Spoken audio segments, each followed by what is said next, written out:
Hi guys, আজকে আমরা বিরিয়ানি খাবো। এই যে আমরা শসাগুলো কেটে রেখেছি বিরিয়ানি খাওয়ার জন্য। তো আমি আমার ভাই বসে গেছি দেখুন খাওয়ার জন্য।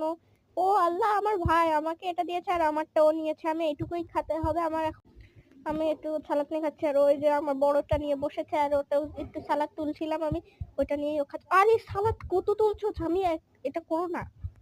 আরে আমার হাতের গার্ডারটা খুলে খেতে। আল্লাহ, এত বাটি নিয়ে সালাদ তুলতে থাকলো। ওরে খুদা, এত বাটি নিয়ে সালাদ তুলো না স্বামী, তুলো না তুলো না।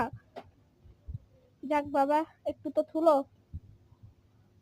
এই যে দেখুন আমার ভাই এখন গোশ খা। ওয়াও, কত সুন্দর কিউট কিউট গুলো গুলো করে খাচ্ছে, কি সুন্দর করে খাচ্ছে। আমি একটু খেয়ে দেখি। সেই স্বাদ, মজা হয়ে গেছে, অনেক মজা। সো গাইস, আমার খাওয়া হয়ে গেছে। আমি আর আমার ভাই, এই যে আমার ভাই শুয়ে আছে।